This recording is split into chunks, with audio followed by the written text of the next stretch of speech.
Everyone. तो आज मैं आपके साथ ह्यूमन एनाटॉमी एंड फिजियोलॉजी का ब्लड का जो नेक्स्ट लेक्चर है वो शेयर करूंगी। जो फर्स्ट लेक्चर है, this is the lecture number 2।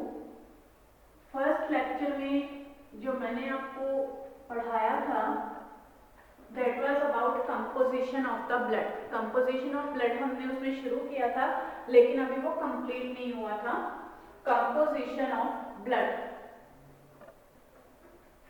Composition of blood के अंदर हमने जो इसकी क्लासिफिकेशन की थी कि ब्लड के अंदर मेनली क्या क्या प्रेजेंट होता है, इसमें हमने पढ़ा था कि ब्लड के अंदर दो तरह की चीजें प्रेजेंट हैं। एक तो ब्लड सेल्स और दूसरा blood plasma. Blood cells and blood plasma. अब जो ब्लड सेल्स हैं, ब्लड सेल्स में आगे हमने तीन तरह के सेल्स उसके अंदर पढ़े थे। First is RBC, red blood cells, WBC, white blood sales and platelets. और प्लाज्मा है, प्लाज्मा की क्या कंपोजिशन है उसके अंदर हम प्लाज्मा के अंदर इसको कंटिन्यू करेंगे कि इसके प्लाज्मा में कौन कौन सी कंपोजिशन है या क्या क्या चीजें इसके अंदर प्रेजेंट होती हैं। आरबीसीज को हमने बोला था एरिथ्रोसाइट्स, इसका जो दूसरा नाम है आरबीसीज का वो एरिथ्रोसाइट्स होता है। डब्ल्यूबीसीज का जो दूसरा नाम है that is leucocyte, leucocytes. And platelets हैं, these are called as the thrombocytes. Platelets are called as the thrombocytes. RBCs का जो टॉपिक है वो हम फर्स्ट लेक्चर के अंदर कवर कर चुके थे कि RBCs क्या है, रेड ब्लड सेल्स क्या थे, उनकी फॉर्मेशन कहाँ से होती थी, उनका क्या लाइफ स्पैन है, उनका साइज क्या था या उनका फंक्शन क्या था, हीमोग्लोबिन उनके अंदर प्रेजेंट था या आरबीसी से रिलेटेड जो डिसऑर्डर्स हैं हमारे ब्लड के अंदर वो कौन कौन से थे, वो सब हम फर्स्ट लेक्चर के अंदर कवर कर चुके थे। आज जो हम कवर करेंगे we will continue from the WBC और व्हाइट ब्लड सेल्स। तो व्हाइट ब्लड सेल्स क्या है? व्हाइट ब्लड सेल्स का दूसरा नाम है ल्यूकोसाइट्स। इनको हम ल्यूकोसाइट्स भी बोलते हैं and they are also called as the wandering cells. Leucocytes and wandering cells, one by one हम इसको डिस्क्राइब करेंगे।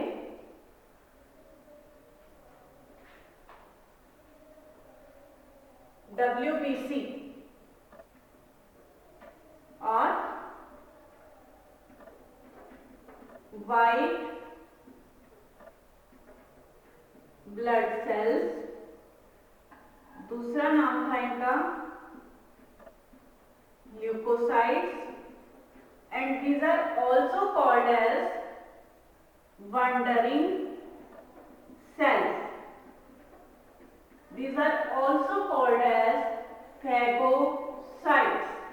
बहुत सारे नाम हैं इसके WBC सेल्स के, leukocytes, wandering sales, phagocytes.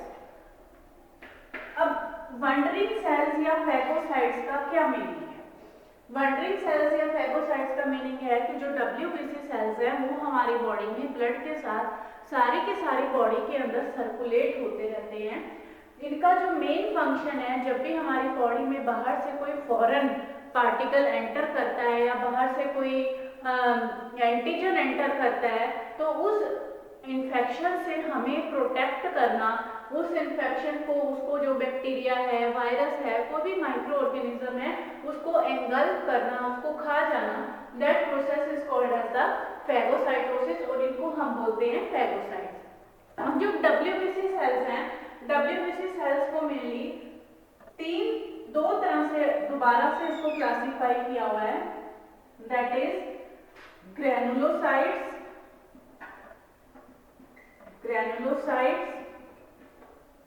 and agranulocytes. Granulocytes and agranulocytes. Granulocytes क्या होते हैं? Granulocytes these are again classified as granulocytes. These are again classified as neutrophils. These are again classified as neutrophils, eosinophils. First classification है इसकी neutrophils. Second classification है इसकी eosinophils. And third is basophils. Okay, तीन तरह से granulocytes को फिर से क्लासिफाई किया हुआ है, न्यूट्रोफिल्स, इजनोफिल्स एंड बेसोफिल्स। और जो ए ग्रैनुलोसाइट्स हैं, ए ग्रैनुलोसाइट्स को कैसे क्लासिफाई किया हुआ है? These are classified as the lymphocytes,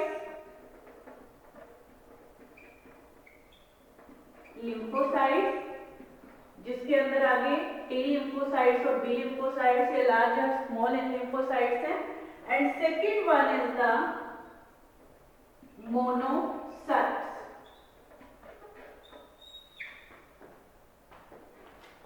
इस तरह से डब्ल्यूबीसी सेल्स की क्लासिफिकेशन है।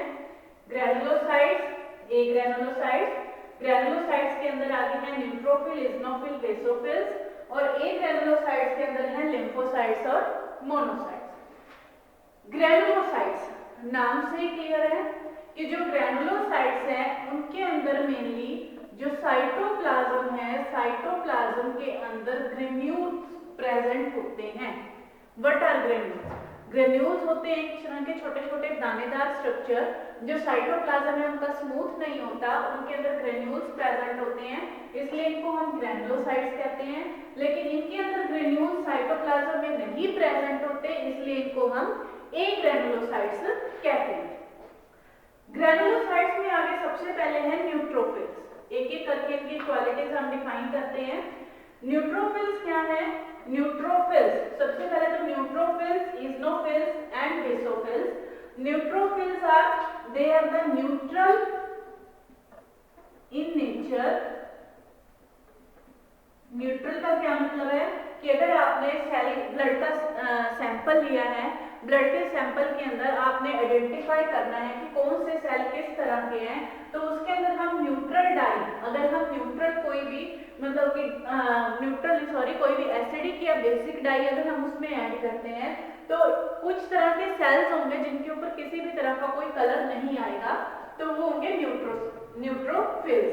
इस्नोफिल्स होते हैं जो एसिडिक डाई के साथ कलर देंगे, they will give the color with acidic dye। और बेसोफिल्स होते हैं जो बेसिक डाई के साथ कलर देंगे। कुल मिला के अगर आपके पास ग्रैनुलोसाइट्स हैं, आपने डब्ल्यूबीसी के अंदर इन तीनों सेल्स को आइडेंटिफाई करना है, तो आप डाई से ब्लड सैंपल के ऊपर डाई डाल के आप उसे आइडेंटिफाई कर सकते हो कि उसके अंदर किस तरह के सेल हैं। अगर वो कोई एसिडिक डाई के कारण कलर दे रहे हैं तो they will be the eosinophil, अगर वो बेसिक डाई की वजह से कलर दे रहे हैं तो they will be the basophils, और अगर वो कोई कलर नहीं दे रहे तो it means they are the neutrophils. अब आगे कंटिन्यू करते हैं। न्यूट्रोफिल्स जो है मेनली एक एक करके इसको डिस्क्राइब करते हैं। न्यूट्रोफिल्स क्या होते हैं मेनली? न्यूट्रोफिल्स जो डब्ल्यूबीसी के अंदर 65 to 70% जो वॉल्यूम डब्ल्यूबीसी का है, that is because of neutrophils. Second is these are bilobed to multilobed structure, multilobed nucleus. जो इनका न्यूक्लियस होता है वो 2 से 5, 2 लोब भी हो सकते हैं। जैसे न्यूक्लियस देखो, इसका जो न्यूक्लियस है, अगर मैं इसमें स्ट्रक्चर बनाऊं न्यूक्लियस का, तो इस तरह से न्यूक्लियस का स्ट्रक्चर हो सकता है। ये 1 लोब, ये 2 लोब, इस तरह से 3 लोब। इस तरह से न्यूक्लियस 2 भी हो सकते हैं, 3 भी हो सकते हैं, 4 भी हो सकते हैं, 5 भी हो सकते हैं। तो बाइलोब से मल्टीलोब जो है इनका स्ट्रक्चर हो सकता है न्यूट्रोफिल्स का। साइटोप्लाज्म के अंदर इनके ग्रेन्यूल्स प्रेजेंट हैं और they give no colour with the dye, so they are the neutral in the nature. ये न्यूट्रोफिल्स के पॉइंट है, ये आप नोट कर लो इसके अंदर कि it make the 65 to 70% of the WBC. Their nucleus is the 2 to 5 lobed structure. They give no color with the acidic and basic dye, so these are the neutral in the nature. This is the neutrophil. Second one is the basophil. Basophil की क्या properties हैं कि जो basophils होते हैं, sorry, second one is the eosinophils, eosinophils. सबसे पहले तो they gives the colour with the acidic dye. Eosinophils they will give the colour with the acidic dye. इनका जो अमाउंट कितनी है, it is about 2 to 4% of the WBC. जो neutrophil थी, neutrophil की अमाउंट कितनी थी, न्यूट्रोफिल की अमाउंट थी 65 to 70%. इनकी अमाउंट कितनी है, 2 to 4% ऑफ द WBC. और इनके अंदर जो न्यूक्लियस होता है, न्यूक्लियस इज द बाइलोब्ड. दो लोब्स होंगे इसके अंदर न्यूक्लियस के. Nucleus is the bilobed structure. अगर मैं न्यूक्लियस का स्ट्रक्चर बनाऊं इसके अंदर, ये आपकी सेल है, सेल मेम्ब्रेन है, इस तरह से इसके अंदर ये न्यूक्लियस होगा, इस तरह से ये बाइलोब्ड स्ट्रक्चर है. This is the nucleus. So this is the nucleus will be the bilobe. And last is the basophil. Granulocyte के अंदर लास्ट है ये, WBC का लास्ट नहीं है. Last is the basophil. तो बेसोफिल के अंदर क्या होगा, बेसोफिल्स जो है, इसका दूसरा नाम है बेसोफिल्स का. These are also called as the basophils. Basophils का जो दूसरा नाम है, these are also called as mast cells. इनको हम मास्ड सेल भी कहते हैं. They gives a colour with the basic dye. इनका जो वॉल्यूम है दैट इज 0.5% ऑफ WBC. जो टोटल WBC है 100%, 100 में से 0.5% जो है WBC का बेसोफिल्स होगा. अब जो मास्ट सेल है, मास्ट सेल क्या रिलीज करते हैं, they release histamine and heparin. Heparin जो है हमारी बॉडी के अंदर एंटीकोएगुलेंट का काम करता है, और जो हिस्टामिन है, हिस्टामिन हमें बाहर एक्सटर्नल इन्फेक्शन से प्रोटेक्ट करता है. Histamine protect us from the external infection, या हमारी जो ब्लड वेसल्स है उनको डायलेट करता है. और हेपेरिन जो है हमारे ब्लड के अंदर एक एंटीकोएगुलेंट का, जो हमारा ब्लड सर्कुलेट होता रहता है हमारी बॉडी में, बॉडी के अंदर कभी भी ब्लड की कोएगुलेशन नहीं होती, तो वो किस वजह से नहीं होती, that is because of the heparin. Heparin is the natural anticoagulant which is present in our blood. तो ये ग्रैनुलोसाइट्स है. ग्रैनुलोसाइट के अंदर मेनली 3 पार्ट है, neutrophil, eosinophil and basophil. Granulocyte मतलब कि जिसके अंदर ग्रेन्यूल्स प्रेजेंट होते हैं साइटोप्लाज्म में, they are called as the granulocytes. इसको आगे 3 तरह से क्लासिफाई किया हुआ है, neutrophil, eosinophil and basophil. Neutrophils वो होते हैं जो किसी भी डाई के साथ कलर नहीं देते, इजनोफिल जो एसिडिक डाई के साथ कलर देते हैं, बेसोफिल जो बेसिक डाई के साथ कलर देंगे. न्यूट्रोफिल का जो वॉल्यूम है 65 to 70% है, इजनोफिल का 2 to 4% है, और बेसोफिल का 0.5% है. न्यूट्रोफिल का जो स्ट्रक्चर होगा न्यूक्लियस का, that is 2 to 5 lobed structure. Eosinophil का जो स्ट्रक्चर होगा दैट इज बाइलोब्ड स्ट्रक्चर. और बेसोफिल है, बेसोफिल्स के अंदर जो क्या होगा, it is also called as the mast cell. Basophil का जो स्ट्रक्चर रह गया, बेसोफिल के अंदर जो न्यूक्लियस है, nucleus will be the kidney shaped. Kidney इस तरह से होती है, इस तरह से. तो जो बेसोफिल है, बेसोफिल के अंदर जो ये न्यूक्लियस है, this is the basophil. Basophil के अंदर जो न्यूक्लियस है that will be the kidney shaped nucleus, और इनको हम मास्ट सेल भी कहते हैं. हेपेरिन या हिस्टामिन इन्हीं से रिलीज होता है. जो हिस्टामिन है वो हमारी ब्लड वेसल्स को डायलेट करने में और हमें एक्सटर्नल इन्फेक्शन से प्रोटेक्ट करता है. और जो हेपेरिन है, it will act as a natural anticoagulant, जिसकी वजह से हमारा ब्लड रेगुलरली फ्लो करता रहता है हमारी बॉडी में, and it will not coagulate inside our body. तो ये ग्रैनुलोसाइट था, WBC का एक पार्ट था. Second part is the agranulocyte. Agranulocyte नाम से वो भी क्लियर है कि जिसके साइटोप्लाज्म के अंदर ग्रेन्यूल्स प्रेजेंट नहीं होते. साइटोप्लाज्म जो है जिसका स्मूथ है, that is called as agranulocyte. कोई भी दानेदार स्ट्रक्चर इनके साइटोप्लाज्म में प्रेजेंट नहीं है। अब जो ए ग्रेनुलोसाइट्स है, ए ग्रेनुलोसाइट्स को फिर से दो पार्ट्स के अंदर क्लासिफाई किया हुआ है, that is lymphocytes and the monocytes. Lymphocytes क्या है, यहाँ कंटिन्यू करते हैं। लिम्फोसाइट्स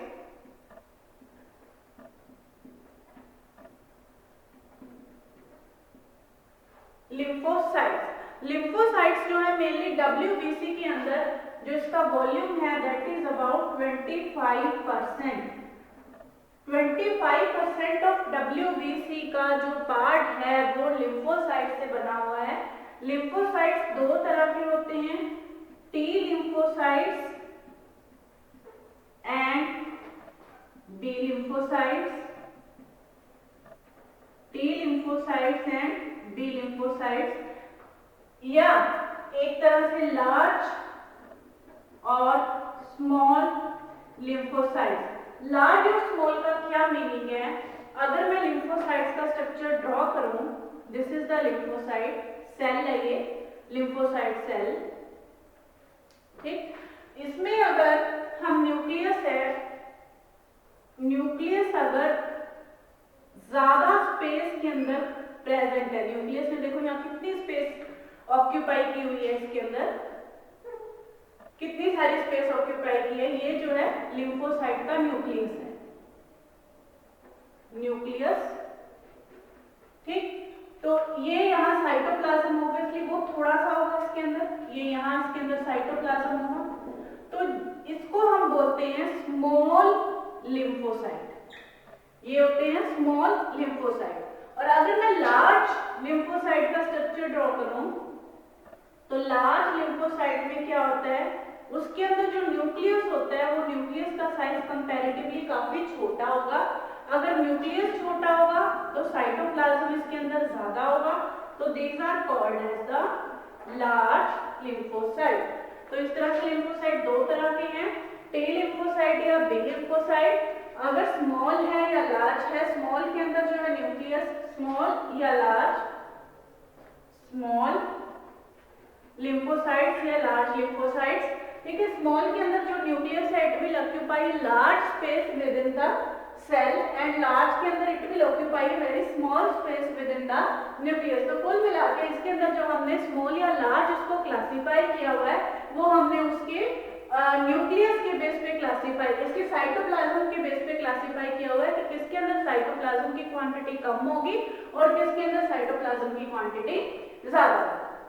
चलिए, अब लिम्फोसाइट का मेन फंक्शन क्या है, आपने एंटीबॉडीज सुनी होंगी कि जब भी हम हमारी बॉडी के अंदर कोई भी एक्सटर्नल एलिमेंट या फॉरेन एलिमेंट या एंटीजन एंटर करता है तो हमारी बॉडी का जो इम्यून सिस्टम है वो एक्टिव होता है, और वो एंटीबॉडीज क्या होते हैं, हमारी बॉडी के कुछ सोल्जर्स हैं, सैनिक होते हैं, जो अगर बाहर से कोई भी दुश्मन हमारी बॉडी में एंटर करता है तो उसके अगेंस्ट फाइट करते हैं, उसके अगेंस्ट उसको किल करते हैं। तो वो जो एंटीबॉडीज है, वो एंटीबॉडीज जो है लिम्फोसाइट्स हमारी बॉडी के अंदर प्रोड्यूस करता है, जिनके कारण हम किसी भी डिजीज के अगेंस्ट इम्यूनिटी हमारी बॉडी प्रोवाइड करती है। उसके बाद है मोनोसाइट्स। मोनोसाइट्स इसकी लास्ट क्लासिफिकेशन है WBC की।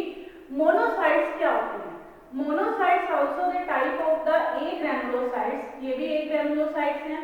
अगर ए ग्रैनुलोसाइट्स है तो ऑब्वियस सी बात है कि जो इनका साइटोप्लाज्म है, साइटोप्लाज्म के अंदर इनके भी ग्रेन्यूल्स प्रेजेंट नहीं होगा। मोनोसाइट्स का जो मोनोसाइट्स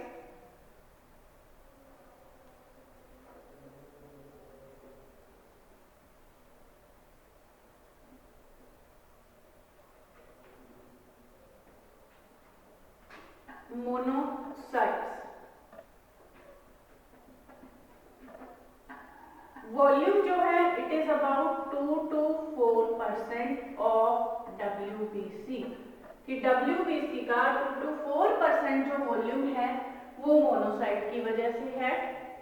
मोनोसाइट का अगर हम स्ट्रक्चर ड्रॉ करें, इसका जो स्ट्रक्चर होगा इस तरह से, ये आपकी सेल मेम्ब्रेन है। अब जो इसका न्यूक्लियस होगा, न्यूक्लियस के अंदर इसमें इस तरह से, this is the nucleus of the monocyte cell।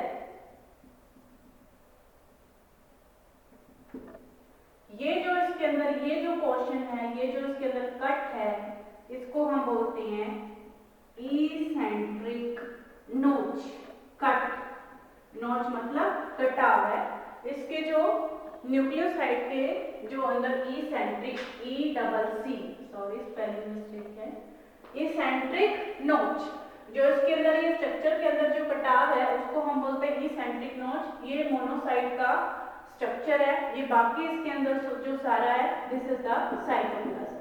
तो 2 to 4% ऑफ जो WBC है that is occupied by the monocyte cells, and जो इसका स्ट्रक्चर है it contains the nucleus with the eccentric notch and it also occur the large space within the nucleus. Monocytes का भी function वही है कि it help to provide the immunity to our body.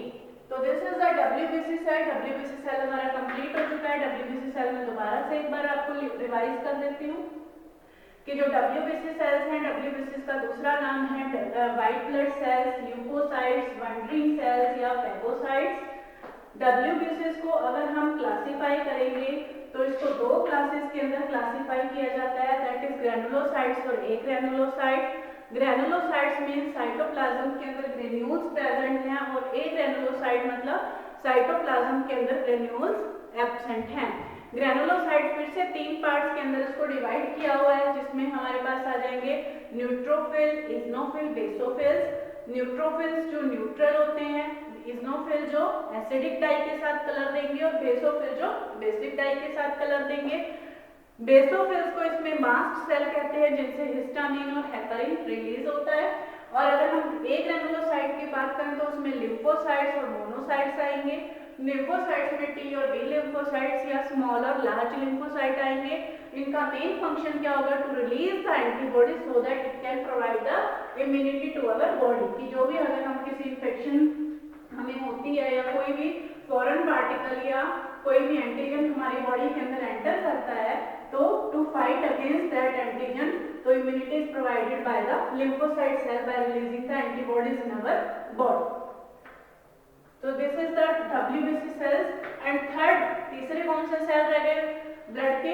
Blood के मैंने 3 तरह के sales आपको करवाए थे, इसके अंदर जो प्रेजेंट हैं RBCs, एरिथ्रोसाइट्स, WBCs, ल्यूकोसाइट्स और तीसरे प्लेटलेट सेल्स। Platelet cells. अब प्लेटलेट सेल्स, प्लेटलेट सेल्स का जो दूसरा नाम है that is thrombocytes. Thrombocytes, these are also called as the thrombocytes। अब प्लेटलेट्स के फीचर्स अगर हम करें, प्लेटलेट्स का अगर हम स्ट्रक्चर ड्रॉ करें, तो इस तरह से प्लेटलेट्स का जो स्ट्रक्चर है दैट इज बड़ा ही इरेगुलर सा स्ट्रक्चर होता है। प्लेटलेट सेल्स का कोई एक डेफिनेट स्ट्रक्चर नहीं है। कोई सेल इसमें किस तरह का है, कोई सेल किसी तरह का है, इस तरह से बड़ा इरेगुलर सा स्ट्रक्चर है प्लेटलेट सेल्स का।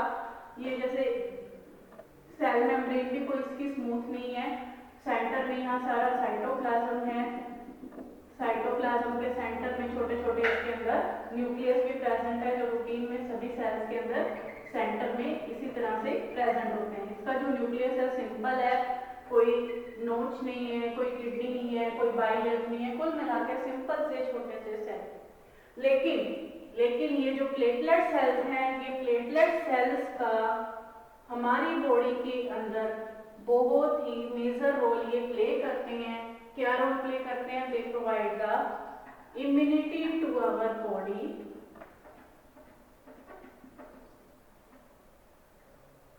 They release thromboplastin, which helps in the coagulation of the blood,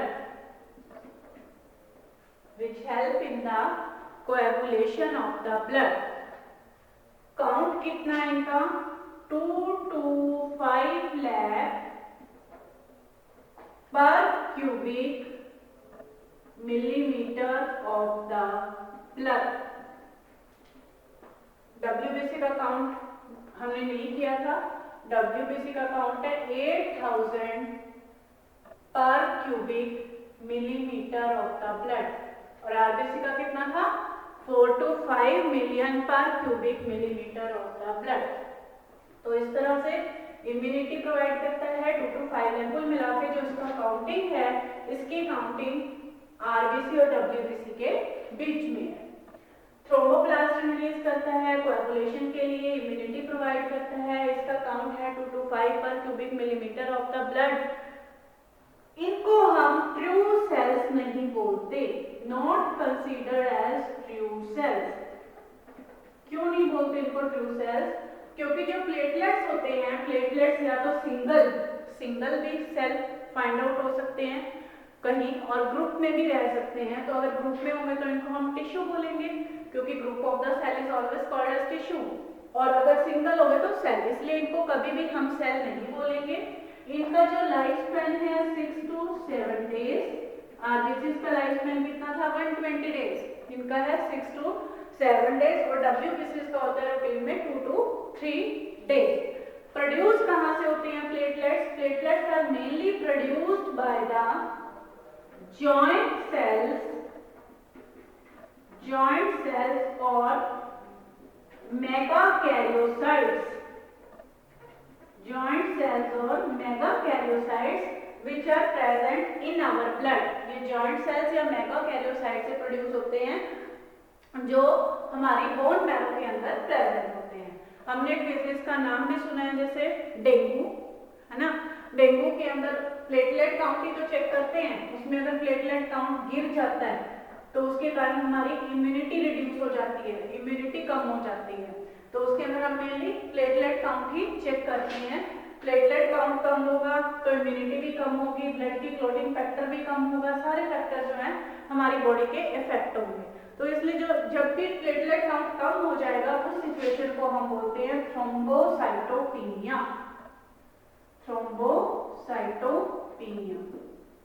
so this is the platelet. तो यहाँ ब्लड के जो सारे के सारे platelet thrombocyte cell provide the immunity to our body, release thromboplastin which help in the coagulation of the blood. Their count is 2 to 5 lakh per cubic millimeter of the blood that lies in between the RBCs and WBC. They are not called as true cells because they can find in the single or can find out the group. Also lifespan is 6 to 7 days and they are produced from the joint cell or the megakaryocytes which is present in the bone marrow cells. तो ये जो blood है, blood की यहाँ cell का portion complete हो चुका है। नेक्स्ट टॉपिक के अंदर हम कंटिन्यू करेंगे प्लाज्मा एंड ब्लड ग्रुप। तब तक आप इसको कैरी ऑन करें। Thank you.